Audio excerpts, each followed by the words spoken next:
Fable 3. Now, Peter, I know very little about Fable 3. All I'm aware of is that it's set 50 years after the events of Fable 2, and that you play the offspring of your character in Fable 2. What else? So here's the thing: is you come to Fable 3, and as a designer, really I want to kind of surprise people. Now, normally, computer games and films and books go like this. You start off as a character, there's some big baddie, you defeat the big baddie, end of game. But we sat down and we asked ourselves, maybe we could think about this being different. So you start off as a son from your Fable 2 game.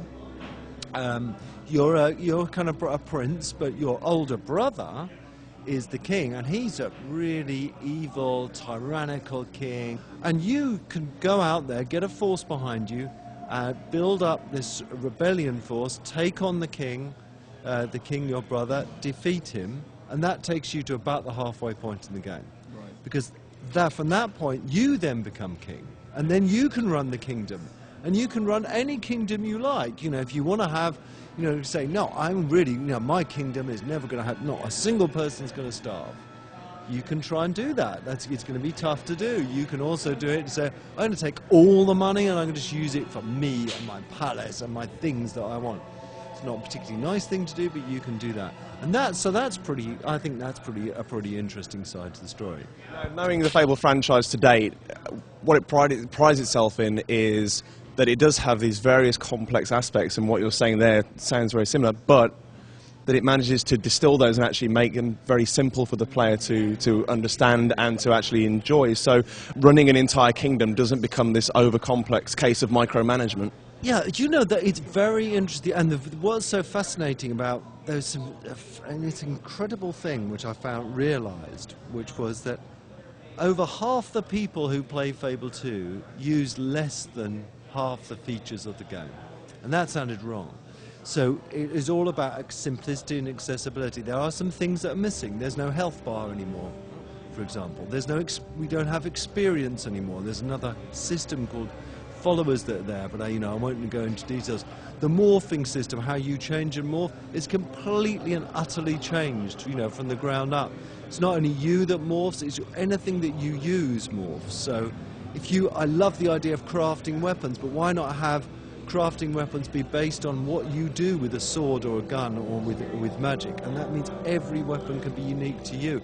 All that stuff is really simple. The rule is what you do is what you become in the game. And that's true throughout the kingdom stuff as well. So when you become king, you have this new ability. It's called judgments. And you can pass judgments on things. No, I want it to be like this.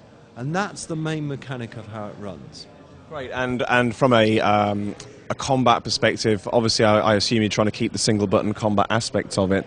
One thing I've heard is that now the use of spells, you can now combine spells. Is that true?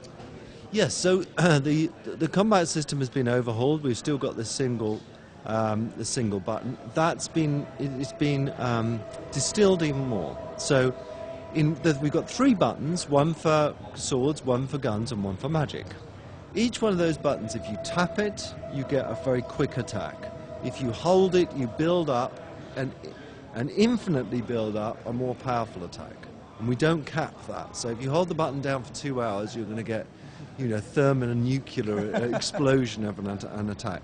Now that's true for guns, swords, and magic.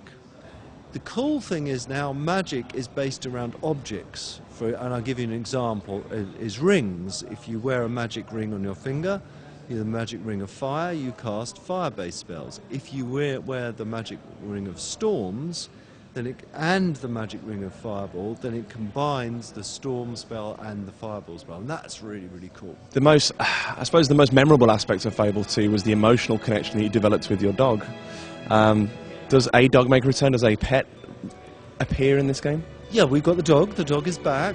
What you can do with the dog and what you're able to discover with your dog is very, very different this time. We've got a new emotional mechanic. If the dog was all to do with emotion in Fable 2, then the real emotion is to do with touch.